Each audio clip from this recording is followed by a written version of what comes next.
Alhamdulillahirabbil alamin wassalatu wassalamu ala asyrafil anbiya'i wal mursalin nabiyina Muhammadin wa ala alihi wa man tabi'ahum bi ihsanin ila yaumiddin amma ba'du. Jamaah kaum muslimin wal muslimat rahimani wa rahimakumullah. Kita panjatkan puji dan syukur kehadirat Allah Subhanahu wa taala atas curahan nikmat yang begitu banyak yang Allah Subhanahu wa taala telah limpahkan kepada kita. Salah satunya adalah hujan ini ya. Ini adalah bentuk rahmat dari Allah Subhanahu wa taala. Maka selaku hamba hendaknya kita senantiasa memanjatkan syukur kita kehadirat Allah Subhanahu wa taala atas nikmat-nikmat tersebut yang sangat banyak. Kemudian salawat dan salam kita haturkan kepada baginda yang mulia Nabi Agung Muhammad sallallahu alaihi wasallam, kepada para keluarganya, sahabatnya, dan seluruh kaum muslimin dan muslimat yang senantiasa berpegang teguh dengan ajaran beliau sallallahu alaihi wasallam. Kita lanjutkan untuk teman-teman di Facebook. Kemarin enggak live itu ya, karena qadarullah apa? Mati lampu gitu ya. Nah, ya alhamdulillah sekarang dikasih lampu lagi. Nah, kita melanjutkan membaca kitab Riyadhus Shalihin min kalami Sayyidil Mursalin yang ditulis oleh Al-Imam An-Nawawi Asy-Syafi'i rahimahullahu taala. Nah, sampai kita bab bayanu kasrati turukil khairi. Bab penjelasan tentang banyaknya jalan-jalan kebaikan. Sekarang sampai ke hadis yang ke-16 dari bab ini, atau hadis yang ke-132 dari awal kitab. Bismillahirrahmanirrahim. Berkata penulis, semoga Allah SWT merahmatinya, As-sadisa asyara, hadis yang ke-16. An Abi Musa al-Asy'ari radhiyallahu ta'ala anhu qala, dari sahabat yang mulia yaitu Abu Musa al-Asy'ari, semoga Allah Subhanahu wa taala meridhoinya, beliau berkata, qala Rasulullah sallallahu alaihi wasallam, telah bersabda Rasulullah sallallahu alaihi wasallam, man shallal bardaini dakhalal jannah.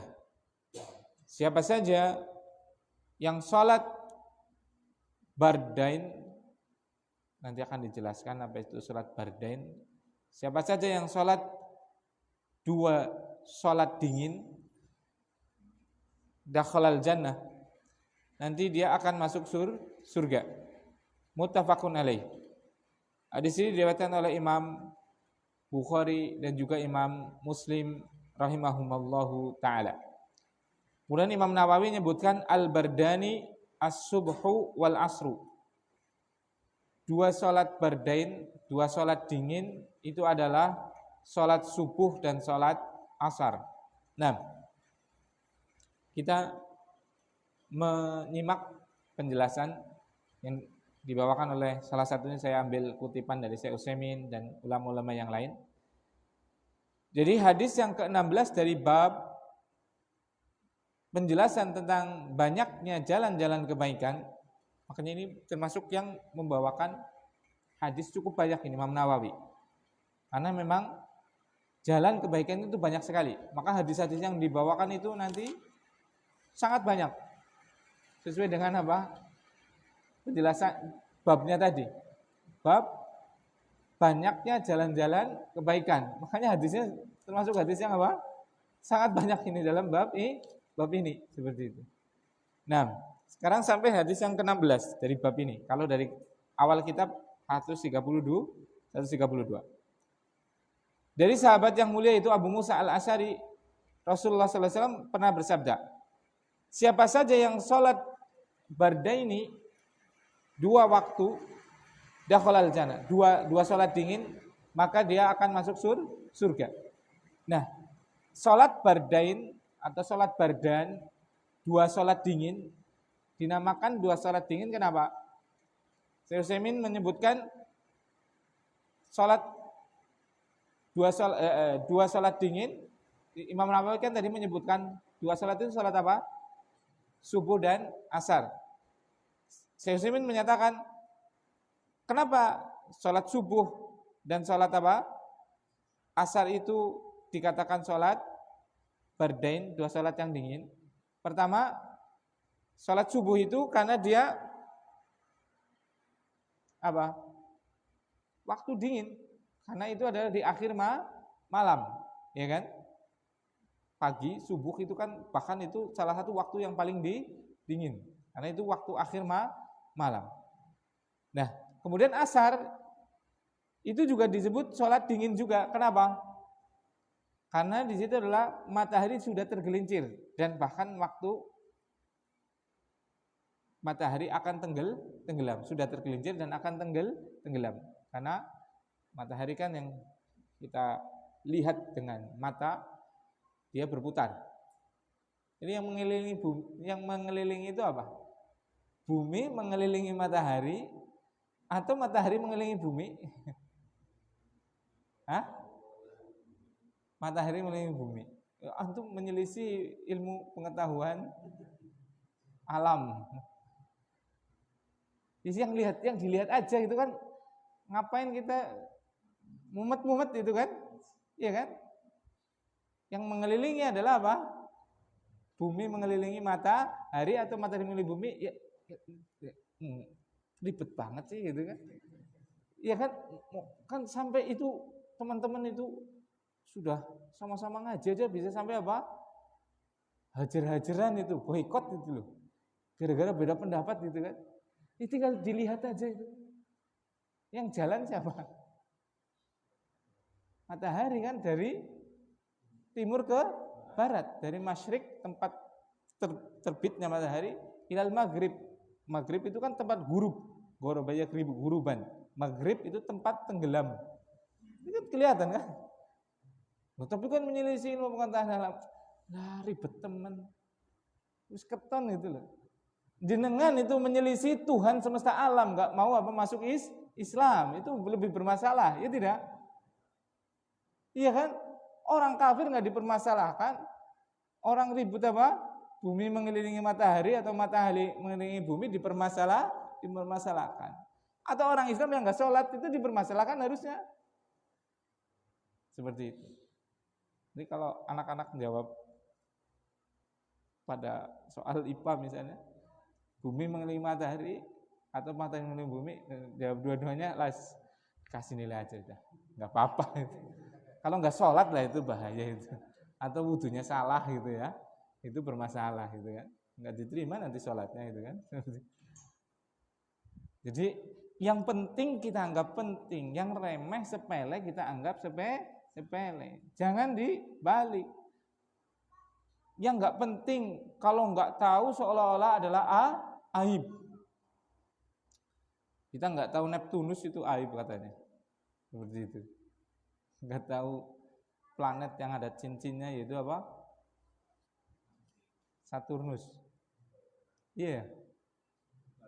Yeah. Iya lupa. Itu nggak aib, udah jangan ditertawakan itu kan. Secara apa lah seperti itu kan. Nggak tahu Pluto kata apa.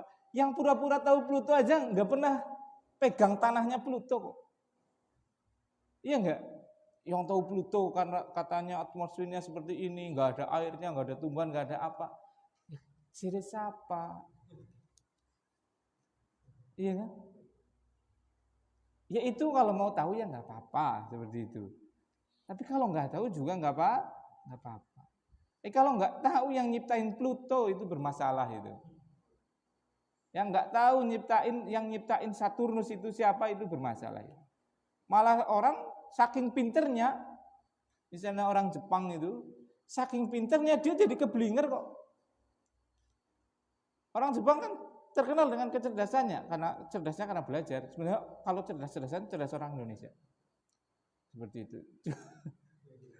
Cuma orang Indonesia nggak mau belajar gitu. Konon ini cerita, tapi nggak tahu gitu. Ini makanya nggak usah dinisbatkan betul atau tidak. Konon ya, ada penjualan otak gitu. Konon itu ya, konon ya. Ada otak-otak dijual, otak-otak nggak tahu itu. Ini cerita aja itu ya. Nah, konon itu ya. Otak orang Jepang nggak laku katanya. Otak orang Eropa murah. Otak orang Cina ya lumayan mahal. Otak orang Indonesia mahal banget katanya. Wih, katanya, mantep ya. Kok mahal banget ya? Iya, nggak pernah dipakai, masih orisinil gitu. Otak orang Jepang udah encer gitu. Sudah encer banget itu. Jadi apa? Nggak bisa dipakai lagi gitu. Kalau otak orang Indonesia itu betul-betul masih orisinil itu, nggak pernah dipakai itu. Makanya apa? Mahal sekali itu. Tapi nggak tahu ini ceritanya benar atau enggak itu ya. Kayaknya sih nggak benar kayaknya. Lawakan itu kayaknya. Tapi walaupun lawakan kayaknya agak benar juga mungkin. Iya nggak pernah berpikir, jarang orang Indonesia mau berpikir. Senangnya gula bedan gitu kan. Ya orang masaban. Iya kan? Senangnya sing apa-apa kepenak gitu kan. Scrolling HP, duitnya gede gitu kan. Motornya apik gitu. Ora gelem mikir. Pemaning ngarit buru-buru gelem. Seperti itu. Barakallahu fiik. Nah, jadi itu. Jadi dinamakan sholat dingin yaitu sholat asar dan sholat subuh. Kenapa? Kalau sholat asar tadi karena dia adalah dingin di akhir siang. Kalau subuh adalah dingin di akhir malam. Nah, Rasulullah SAW mengatakan apa? Siapa saja yang sholat sholat dingin, sholat subuh dan sholat asar, dakhalal jannah. Maka Allah SWT akan apa? Memasukkan dia ke surga. Nah ini. Kenapa sholat subuh barakallahu fikum dan sholat asar di sini apa? Didahulukan, disebutkan secara terpisah. Padahal yang namanya sholat subuh, zuhur, asar, maghrib, isya ya sama-sama baik. Bahkan semuanya adalah apa? Rukun Islam. Di sini disebutkan secara khusus. Kenapa? Karena salah satu sholat yang paling berat itu adalah sholat subuh dengan sholat asar. Sebagian riwayat ada yang mengatakan sholat isya dan sholat subuh. Kalau sholat subuh sudah jelas. Karena ya namanya pagi-pagi itu kan dingin, ngantuk, mata masih lebih enak untuk tidur seperti itu. Dan yang lainnya. Kalau asar biasanya waktu tanggung itu. Itu waktu tanggung. Misalnya yang kerja tadi habis istirahat zuhur jam 12. Bene kerja tengah telu kalau yang lagi apa? Kadang kan azan kan enggak sesuai jam ya, karena adzan itu sesuai dengan apa? Arah pergerakan matahari, ya kan? Pas setengah 3 kan tanggung banget gitu kan. Arep ngaso ya ora kepenak gitu kan. Orang ngaso wajib jamaah kalau laki-laki gitu kan. Ya sudah enggak usah kerja aja jenengan. Iya kan? Enggak usah kerja. Maksudnya enggak usah kerja apa? Usaha aja wira swasta itu kan. Jadi sekarang dewek gitu kan. Nah, itu berarti kan sebenarnya kita itu kalau yang tersirat daripada syariat Islam kita itu sebenarnya di apa? Ada tersirat untuk apa? Kerja yang mengatur diri sendiri. Kerja yang kita itu yang ngatur adalah diri sendiri. Ya siapa itu kerja apa? Wira swasta. Iya kan? Kalau nggak kuat jangan ya. Itu berat kalau rasa itu kalau nggak kuat mental itu ya. Itu kalau karena nggak ada yang jamin kecuali keyakinan dia terhadap Allah. Ya tidak. Kalau orang wira swasta itu loh. Apa ngesuk ngerti nduk ayamnya menduk Mas Afan? Orang ngerti kan? Orang ngerti loh. Malah bisa-bisa ayam itu pangan hula. Wis pira Mas? Itu pangan hula wis pira? Wis akeh itu pangan hula. 700.000 lho. Terus itu calon ngomong. Nah, oke. Subhanallah. Gak ada jaminan untuk hari esoknya kecuali apa? Keyakinan dia terhadap Allah Subhanahu wa ta'ala. Kalau orang kerjakan, ya memang rezeki dari Allah, tapi dia sudah ada kontrak dengan manusia, mangkat ya oleh 80.000. Enak gitu kan? Tapi kalau wiraswasta coba, waduh itu. Bahkan tadi bisa juga jaminannya adalah ATM-nya hilang. Ayamnya kan ATM itu kan, karena tiap hari bertelur itu kan, malah ayamnya caplok ulah. Udah untung itu malah buntung sebuntung-buntungnya, ya kan? Nah itu. Tapi punya apa? Kemerdekaan di dalam mengatur waktu. Nah, semua ada plus minusnya. Gak bisa kita memaksakan, antum mentalnya itu cemen, akidahnya kuat. Lha priwe sih akidah aku lemah ya. Kerja boy, wira swasta, apa orang ngadil, ada Gusti Allah. Ya jangan dipaksakan seperti itu, orang beda-beda itu kan. Subhanallah. Sing kerjane kepenak misalnya itu bolehna ya. Dari wira swasta kita yang ngapanya jal. Sayangnya utang bok. Sing wis ngutangi belangan sing gelem ora percaya. Misal barakallahu fik. Ya semua ada plus minusnya, enggak perlu kita. Pokoknya kalau bukan masalah ibadah, bukan masalah ketaatan kepada Allah, itu jangan jangan dipusingkan gitu loh. Yang mau wira swasta ya silahkan. Yang mau kerja ya juga enggak masalah, enggak berdosa seperti. Kok ngomongnya alor ngidil gitu. Seperti itu. Jadi dikatakan 2 salat dingin karena subuh itu adalah di akhir malam dan itu dingin. Dan asar itu di akhir siang, biasanya sudah dingin juga. Ya tidak. Makanya cilikan kundisit naik asar gitu kan. Oke. Kidule Pak Kuseri itu dulu itu enak banget. Derik gitu kan. Gubak sodur, jonjang dan yang lainnya kan. Ana biduane loh di situ. Apa toh? Nigona. Iya kan? Apa ngerti kok sih kemutan nigona. Nah, nigona. Ana nigona. Kurang nidem. Iya kan? Ana hansipe maning sama mukim. Kelingan pada kaki mukim gitu kan? Subhanallah itu kan. Sembriwing itu kalau salat asar, waktu salat asar itu memang sudah sejuk. Nah seperti itu. Dan ini biasanya 2 salat ini itu berat bagi orang-orang yang lemah iman. Kalau subuh memang tadi, begitu juga asar tadi. Bahkan Nabi Sulaiman itu alaihi salam itu pernah sampai tertinggal untuk salat ini. Gara-gara apa? Asar, pas salat asar tersebut dia punya kuda-kuda yang luar biasa bagus seperti itu.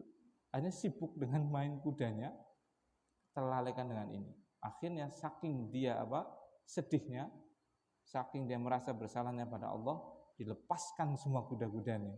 Subhanallah. Sekarang orang rela meninggalkan sholat asar untuk mencari sesuatu yang belum dia dapatkan. Yang belum dia dapatkan. Ayo sembahyang, tanggunglah. Ki lagi rame-ramene sing tuku misalnya. Padahal tadi yang sing tuku bayar. Nek sing tuku ngutang. Iya kan? Ini zamannya ya wene. Sing tuku ngutang kan nemen. Seperti itu. Wis utang, engko ora bayar. Akhirnya engko tukune angger cash maring warung liya. Ar utang maring ngene jenengan. Pas badahan ki perak badahan kan teka. Andon jaluk THR. Ora mumeti wong tah kayak gitu. Seperti itu. Utange maring ngene jenengan, cash maring ngene wong liya, pas THR jaluk THR-an, pas badahan jaluk THR. Ya ngadepi pelanggan seperti itu gimana itu Mas Anan? Semumet pokoknya ya.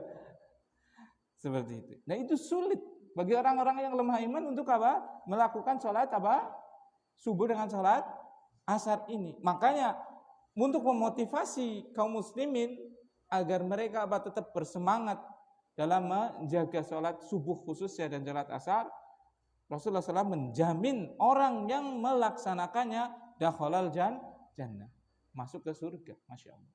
Itu. Maksud daripada salat asar dan salat subuh itu maksudnya melakukannya sesuai dengan tuntutan Nabi SAW. Karena salat itu ada syarat dan rukunnya dan juga wajib-wajibnya.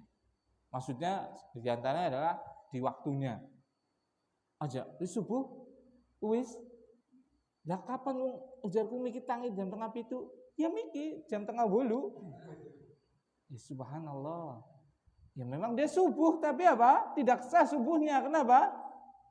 Sudah di luar waktu gitu kan, seperti itu. Maksudnya melaksanakan sholat subuh dan dia dijamin dengan masuk surga adalah melakukannya sesuai dengan petunjuk Rasulullah Shallallahu Alaihi Wasallam. Ya di waktunya gitu.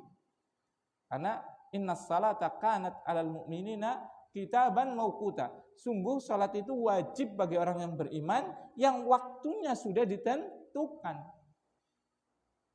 Rajin banget. Jam 10 salat 4 rakaat. Salat apa sih? Ujarku mau jam tengah 9 wis duha. Iya alhamdulillah mau wis duha. Lagi apa? Zuhur. Bu kurang waktu. Lah apa-apa lah, sing penting ikhlas. Enggak diterima seperti itu. Karena lagi semangat teman. Akhirnya salat zuhur jam 10. Sing penting ikhlas. Ya enggak diterima. Karena amalan itu harus ikhlas dan harus ittiba. Ittiba itu mengikuti contoh Rasulullah Shallallahu Alaihi Wasallam. Seperti itu. Barakallahu fiik. Nah, jadi itu yang melakukan sholat subuh dan sholat asar dijamin dengan masuk surga adalah tatkala dia melakukannya sesuai dengan contoh Rasul. Termasuk contoh Rasul adalah bagi laki-laki itu wajib untuk sholat jamaah. Itu adalah pendapat Imam Ahmad dan yang lainnya. Sebagian memang mengatakan jamaah itu adalah sunnah muakkadah. Seandainya itu sunnah, itu pun yang muakkadah, yang sangat luar biasa ditekankan. Misalnya Imam Syafi'i mengatakan berpendapat bahwasanya sholat berjamaah itu adalah sunnah. Tapi sunnahnya adalah sunnah yang muakkadah, sangat ditekankan, mendekati wajib seperti itu. Nah, barakallahu fikum. Jadi di sini apa kaitannya dengan bab dalam kitab ini itu banyaknya jalan-jalan kebaikan? Ya tadi termasuk jalan kebaikan adalah kita menjaga sholat subuh dan sholat asar. Kemudian hadis yang ke-17 as-sabi'a asyara. Hadis yang ke-17. Anhu darinya. Dia berkata, qala Rasulullah sallallahu alaihi wasallam, bersabda Rasulullah sallallahu alaihi wasallam, idza maridul abdu al safara kutiba lahu mithlu ma kana ya'malu muqiman sahihan. Rahul Bukhari wa Ahmad. Dan darinya, dari siapa tadi? Abu Musa al-Asy'ari radhiyallahu taala anhu. Rasulullah SAW pernah bersabda, seandainya ada hambaku yang sakit, ada hamba yang sakit, atau ada hamba manusia yang safar, bepergian, maka dicatat baginya pahala seperti tatkala dia mukim itu tidak bepergian, sahihan dan sehat. Nah, jadi ini hadis Masya Allah. Syariat Islam, hukum Allah Subhanahu wa taala itu dibangun di atas keadilan dan rahmat, dan kebanyakannya adalah dibangun di atas rahmat, kasih sayang. Dan tidak ada yang namanya syariat Islam itu dibangun di atas kezaliman. Tidak ada, sedikit pun tidak ada. Bagi siapapun. Itu. Termasuk daripada rahmat Allah Subhanahu wa taala adalah ini, hadis ini. Kalau ada orang yang dia sakit atau sedang bepergian, namanya sakit dan bepergian, repot tidak? Repot. Maka dia mendapatkan pahala dari amalnya seperti tatkala dia sehat dan tidak bepergian. Maksudnya bagaimana? Misalnya gini. Orang sakit, untuk sholat susah tidak? Susah.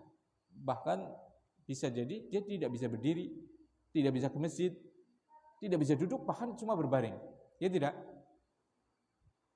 Nah, kalau dia, orang ini, terbiasa dengan sesuatu amalan tatkala sakit, tatkala sehat, misalnya dia biasa sholat duha, dia biasa sholat rawatib, dia biasa sholat jamaah, dia biasa ini dan itu. Kemudian dia sakit, tidak bisa melakukan ini, tidak bisa jamaah karena tidak bisa pergi ke masjid misalnya, tidak bisa berdiri karena dia sakit, bisanya berbaring misalnya, tidak bisa wudu karena dia kedinginan, bisanya tayamum misalnya. Maka apa? Kutiba lahu mislu ma kana ya'malu muqiman sahihan. Pahalanya tetap sama seperti yang dia lakukan tatkala sehat dan tatkala tidak bepergian. Masya Allah. Coba itu. Gak ada itu. Yang serahman Allah Subhanahu wa taala, yang sepenyayang Allah Subhanahu wa taala. Seperti itu. Jadi kalau kita sudah terbiasa jamaah ke masjid misalnya ya, kemudian turun hujan, gak usah ngoyos-ngoyosan, gagah temen ya, kamu disikang udan-udan, jamaah nang masjid, cukup di rumah, gak ada masalah. Sudah dia mendapatkan pahala apa? Jamaah di masjid. Kenapa? Karena dia memang kalau lagi gak hujan, dia sholat di masjid. Begitu juga tatkala sakit, begitu juga tatkala safar, tatkala bepergian jauh, dia sholat, gak bisa sholat jamaah. Dia sholatnya dikosor misalnya cuma jadi 2 rakaat, yang 4 rakaat seperti itu. Maka dia mendapatkan apa? Pahala seperti yang dia amalkan tatkala dia sehat, tatkala dia tidak safar. Masya Allah. Coba itu. Murah sekali. Allah SWT. Itu bukan adil itu. Itu namanya apa? Rahmat. Kalau adil kan dia nggak sholat, dia nggak dikasih pahala, ya tidak? Dia nggak jamaah, ya dia nggak dapat pahala jamaah itu kan adil, ya kan? Tapi ini nggak adil ini.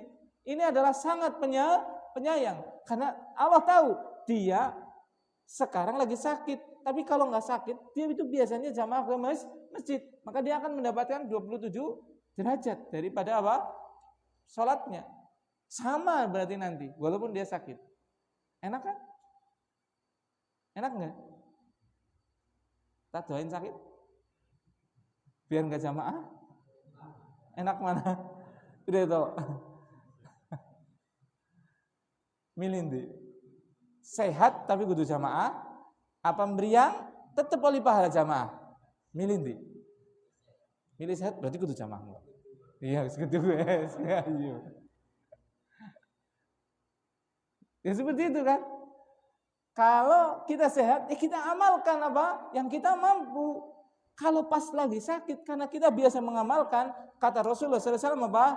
Kutiba lahum mislu ma kana ya'malu muqiman sahihan. Dicatat baginya pahala tatkala dia beramal, tatkala dalam keadaan apa? Sehat dan mukim. Masya Allah. Coba. Luar biasa. Sekali lagi tanya. Milih pahalanya seperti itu di rumah terus, atau tadi milih sehat tapi harus beramal seperti itu? Milih apa? Milih sehat. Jadi kalau sekarang sehat, lakukan yang kita bisa, sehingga tatkala nanti kita sakit, kita mendapatkan pahala walaupun kita apa? Sakit. Tapi karepe apa? Nengumah oleh pahala jamaah. Ya, ngimpi itu ya, seperti itu ya, seperti itu. Oh sehat, kuat, brigas, dia orang sembahyang ngumah. Kutiba lahu mislu makana ya'malu muqiman sahihan. Hadisnya tak apal gitu. Tapi salah maksud. Lu mereka lagi sehat bae ora tuh ring masjid ora kok. Ngarep-arep apa oleh pahala apa? Jamaah, ya mimpi itu kan, seperti itu. Barakallahu fikum. Jadi ini Masya Allah. Jadi kalau kita perhatikan ya kaum muslimin wal muslimat, kenapa kita nggak balik ke syariat itu? Syariat itu sangat luar biasa memudahkan kita, menenangkan kita. Saya paling senang itu ngajar. Bukan karena apa? Karena pas ngajar itu saya mendapatkan apa? Siraman kolbu. Tambah hati yang lagi mumet. 10 tengah hari urung rampung untuk bayar loh. Wong loro ya.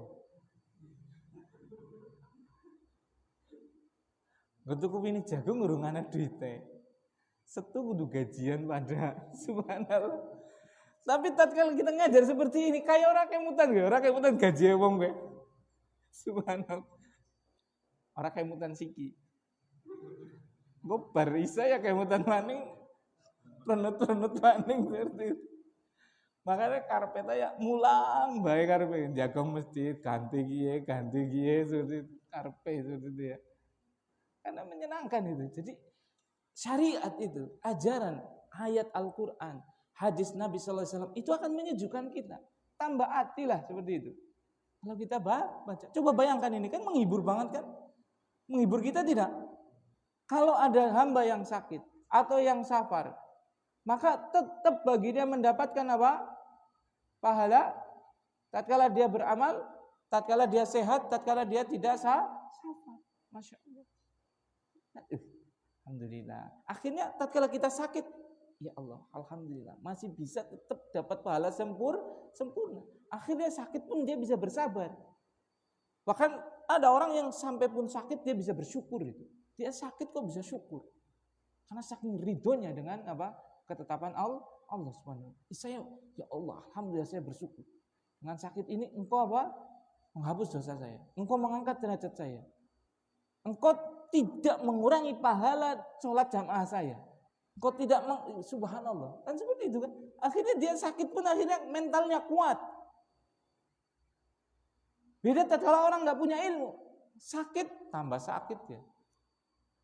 Wis beriang. Debt kolektornya bolak-balik. Senin Pon teka. Assalamualaikum. Selasa Pahing teka. Rebo Manis teka. Kemisan Obrakabrik teka. Setuan teka maneh. Bang Iprit Bang apa? Bang Plecit kan. Tanggal 6 BRI kur, aduh, SPP bocah, aduh, meriang maning lagi meriang, waduh, apa orang tambah meriang? Makanya ya, subhanallah, ngeri kalau kita tidak berpegang kepada syariat, wallahi itu hidup kita berat itu. Tapi karena kita punya syariat, punya Al-Quran, punya hadis, kita sering membacanya, akhirnya menjadi apa? Penguat mentalitas kita. Makanya sering saya sampaikan ikhwan barakallahu fikum. Saya punya teman-teman, saya punya guru-guru yang ujiannya itu masya Allah. Kalau dipikulkan ke saya meledos asli, meledos itu. Seperti itu. Karena beratnya apa? Tanggung jawab yang ada di pundaknya. Seperti itu. Ngopeni santri sampai 2000 misalnya. Dididik dengan baik. Diajarkan cara baca Quran yang tepat. Diajarkan cara sholat yang benar. Sholat yang jamaah. Bangun gak boleh telat. Makan harus sehat. Mandinya harus bersih. Subhanallah. Seperti itu. Itu kalau dipikulkan itu, anak nggak kuat seperti itu. Makanya saya sampai kadang ngobrol sama istri, wallahi, kalau seandainya kita ditakdirkan untuk bikin boarding untuk kayaknya nggak kuat ya. Kalau kuat dipaksakan bisa aja, tapi nggak, maksudnya anaknya wong ora dopeni seperti itu. Adus yang ngono, radus yang ngono, mangan karo kangkung tok yang ngono, sing penting mangan gitu, penting ngurip gitu. Loh, anaknya wong musuh dempane apa? Kangkung tok karo segai, ya melas gitu kan. Ora sehat piye mau. Ngantuk.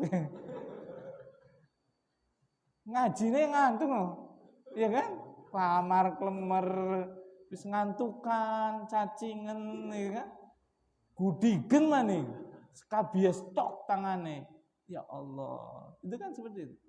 Tapi dulu saya terakhir itu di Solo itu Masya Allah, pondoknya itu dari menu 4 sehat 5 sempurna, kolam renang indoor, klinik kesehatan 24 jam, gigi hari Sabtu dan Rabu ada, dokter gigi spesialis putra putri, berkuda ada, divan ada, kamar ber-AC.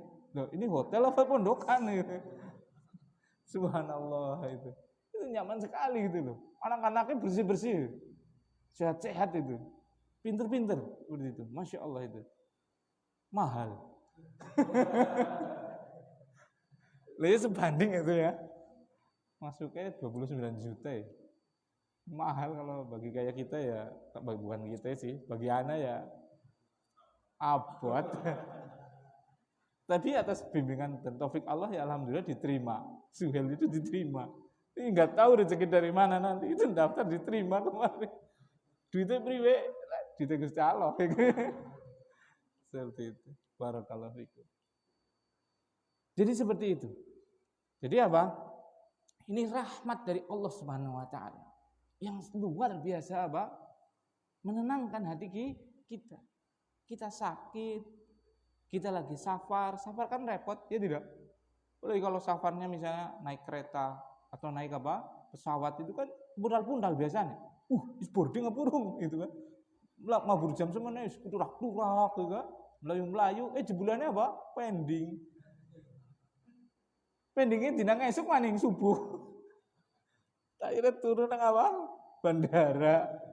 Pernah mboten Mas Bambang? Wis keturak-turak sekang Banjarsari endah apa? Ninggalna anak bojo disit malah jebulannya apa? Nang kana pesawatnya apa? Delay. Ora sida mabur dina suwe. Mabur ngesuk gitu kan. Barakallahu fikum seperti itu. Masya Allah itu. Jadi saya pribadi itu mengajak kaum muslimin dan muslimat, ayolah baca itu Al-Quran. Baca tapi yang dipelajari, dipahami gitu loh. Bukan baca aja nanti kayak mantra gitu kan. Karena nggak tahu apa maksud dan isinya gitu kan. Seperti itu. Baca aja sudah bagus, berpahala sudah. Apalagi kalau kita apa memahaminya. Apalagi kalau sampai kayak gini dijelaskan oleh para ulama, itu akan apa? Menenangkan hidup kita. Pas lagi maca gitu kan. Tenangnya lagi maca gitu kan. Metu ya wis ora tenang maning kan. Kelalen sih abot nanti gitu ya. Seperti itu. Barakallahu fiik. Seperti itu. Kemudian as-samina asyara, hadis yang ke-18. An Jabir ibni Abdullah radhiyallahu taala anhu qala. Dari Jabir, semoga Allah SWT meridainya, qala Rasulullah sallallahu alaihi wasallam, bersabda Rasulullah sallallahu alaihi wasallam, kullu ma'rufin sadaqah. Setiap ma'ruf adalah sedekah. Rawahul Bukhari wa Ahmad. Hadisnya diriwayatkan Imam Bukhari dan juga Imam Ahmad. Bismillah.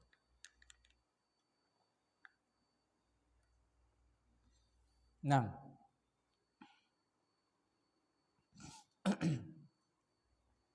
Setiap yang ma'ruf itu adalah sedekah. Al-ma'ruf, ma'ruf itu kalau kita kan ada sering dengar kan dengan amar ma'ruf nahi mungkar, ya tidak? Apa amar ma'ruf nahi mungkar? Kalau dalam bahasa kita diartikan apa? Menyuruh kebaikan, melarang kemungkaran, keburukan, ya kan? Berarti ma'ruf apa artinya kalau diartikan ke bahasa kita apa? Kebaikan. Nah, al-ma'ruf, ma'ruf secara syariat ini disilahkan oleh Syekh Utsaimin rahimahullah taala, ma'urifa fi syar'i hasanuhu in kana mimma yata'abbadu bihi lillahi wa in kana mimma yata'amalu bihi nasu fa huwa mimma tu'arifun nasu ala husnihi. Nah, ma'ruf adalah sesuatu yang sudah dikenal oleh syariat kebaikannya. Baik itu tentang masalah beribadah kepada Allah Subhanahu wa taala atau masalah dengan bermuamalah dengan sesama manusia. Itu ma'ruf. Saya ulangi, ma'ruf adalah sesuatu yang dikenal oleh syariat kebaikannya, baik masalah ibadah atau masalah berhubungan berinteraksi dengan sesama manusia. Berarti kalau misalnya contohnya beribadah sudahlah jelas pasti ma'ruf ya. Nah, yang sesama manusia contohnya apa? Ya apapun yang dianggap baik oleh manusia selama tidak menyelisih syariat maka itu adalah ma'ruf. Contohnya mesem, murah senyum. Itu menurut orang baik atau tidak? Baik. Maka itu adalah ma'ruf. Kullu ma'rufin sadaqah. Maka setiap yang ma'ruf adalah sedekah. Berarti senyum terhadap orang adalah apa? Sedekah. Iya kan? Senyum pada orang sedekah. Tapi aja senyum, mungkin praktek nak mantap praktek yang randa kayak. Anak randa disenyumi seperti itu mesem. Ini bukan sedekah. Ini apa? Tipu muslihat gitu kan. Hal seperti ini nggak boleh gitu kan. Seperti itu. Jadi yang senyum yang pada tempatnya gitu kan. Senyum pada guru, senyum pada murid, senyum pada tetangga seperti itu. Ya senyum pada tetangga aku randa pribadi aja. Bahaya. Seperti itu. Nah itu. Jadi setiap yang itu dikenal sebagai sebuah kebaikan itu adalah ma'ruf dan itu adalah sedekah. Makanya Rasulullah Shallallahu Alaihi Wasallam bersabda apa? Tabassumuka liwajhi akhika lakalahu sadaqah. Senyummu di wajah saudaramu maka untuk kamu mendapatkan pahala sedekah dengan senyuman tadi. Jadi seperti itu. Jadi kita senyum, enggak abus itu bermuka masam. Jangan bermuka masam. Ketemu orang ya senyum, mengucapkan salam seperti itu. Udah merengut, boy. Lah utang-utang dewek kok. Ketemu karo wong degawa apa? Merengut gitu. Ketemu wong merengut. Padahal utangnya siapa? Dewek. Wong liya melu kesawaban apa? Permutane itu kan seperti itu. Makanya jangan utang seperti itu. Memeti hidup seadanya lah. Adanya nasi sama rendang, ya alhamdulillah disyukuri. Anane pajero, ya alhamdulillah. Seadanya pokoknya lah seperti itu. Adane apalagi misalnya NMAX, ya disyukuri. Pokoknya syukuri apa adanya itulah ya. Seperti itu. Anane kan kayak nggonku kan. Supra atak-atak. Pribe. Itu syukuri aja enggak apa-apa. Daripada apa? Kita enggak bersyukur. Akhirnya kita berat kalau enggak bersyukur. Kalau kita bersyukur akhirnya ya namanya bersyukur itu dari lafadznya saja itu akan lembut loh. Coba sih, alhamdulillah. Enak enggak? Enak, ya kan? Dua motor etek-etek. Antum masih bersyukur. Salah satu bentuk syukur adalah mengucapkan pujian kepada Allah berupa tahmid. Apa tahmid bunyinya? Alhamdulillah. Adem orang ngate, alhamdulillah. Adem kan? Didengar, dirasakan di lidah, di mulut, di telinga, di hati itu enak. Tapi kalau antum, coba bedakan ini. Dari lafaz aja kayak rasanya madan daduk kok. Dari motor etek-etek. Antum kecewa, gerutu. Tapi kecewanya wong beriman sih mending. Astagfirullah. Coba, enak endi? Alhamdulillah. Antum beli motor etek-etek tetap bersyukur sehingga alhamdulillah ya Allah, taksi diparingi motor etek-etek. Adem, iya tidak? Tapi antum motor etek-etek, padahal motor etek-etek orang-orang bisa jadi otak-otak ya kan? Tapi antum apa? Ngersulah, tidak bersyukur. Akhirnya antum mengucapkan apa? Astagfirullah, motor kayak gini baik. Coba rasakan di hati itu aja sudah beda, ya tidak? Gradul, ya kan? Astagfirullah, oke, enak waktu gradul. Tapi antum bilang apa? Alhamdulillah, itu enak. Di hati sejuk, di mulut enak gitu kan? Enggak abot gitu kan? Di telinga didengar pun apa? Enteng, ya kan? Coba kalau astagfirullah, gaduk ada waktu. gaduk ya kan. Seperti itu. Pandai-pandai bersyukur. Dan bersyukur ya termasuk adalah kebaikan. Dan itu termasuk sedekah. Pokoknya semua yang diketahui itu suatu apa? Hal yang baik, kebaikannya, maka itu adalah sedekah. Apapun itu. Orang larani wong, orang lomboni wong, orang mengkhianati wong, orang ngapusi wong, itu kan baik. Ya itu sedekah. Seperti itu. Kalau nulung udah jelas. Itu sudah baik. Kan ada orang yang bisa ditakdirkan untuk memberi pertolongan, ada juga yang tidak, ya kan? Karena mungkin orang berbeda-beda kemampuan. Ada yang orang dilapangkan rezekinya, maka dia bisa membantu orang dengan rezekinya. Ada yang dilapangkan dengan ilmunya, maka dia bisa memberikan manfaat dengan ilmunya. Ada yang dimanfaatkan, ada yang dengan tenaganya, kekuatannya, dia bisa tenaganya. Ada yang apa? Gak punya finansial, gak punya ilmu, kelamar maning. Kepriwe minimal ya aja ngelarani uang. Nah itu sudah sedekah itu. Gak mengganggu orang, gak menyakiti orang. Ini sudah baik.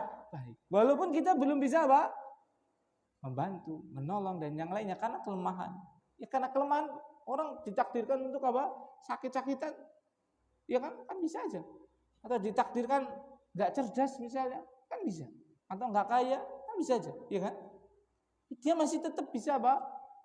Berbuat kebaikan. Yaitu apa? Jangan menyakitin. Seperti itu. Wis ora tau nolong, ora tau kesambat, pahale nyolong, pahale ngelombok, gitu. Gedang gitu.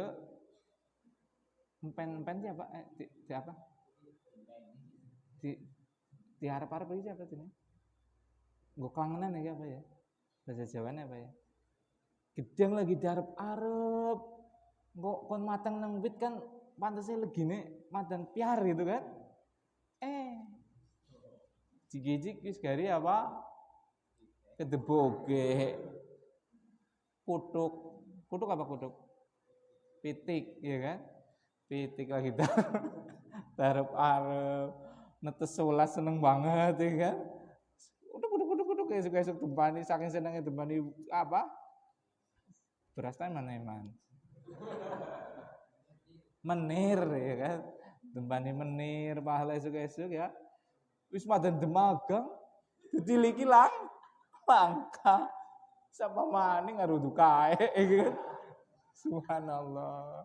Nolongi ora, bantu ora, pahala enggak ganggu. Astagfirullahaladzim.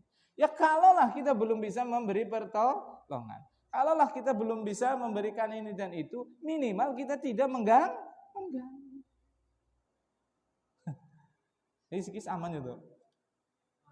Lumayan ya, alhamdulillah. Kan utak sih, tanda tangan hitam di atas putih. Lihat nih, enggak tekan. Terus. Barakallahu fiik. Ini yang bisa saya sampaikan. Mohon maaf kalau ada tutur kata yang kurang berkenan. Sebelum ditutup, ada 3 hadis yang kita baca. Yang pertama adalah man shallal bardaini dakhalal jannah, muttafaqun alaih. Siapa saja yang salat 2 salat dingin, yaitu salat apa? Subuh dan asar, maka dia dijamin oleh Rasulullah SAW masuk surga. Kenapa disebut subuh itu salat dingin? Di akhir malam. Kenapa asar disebut salat dingin? Di akhir siang.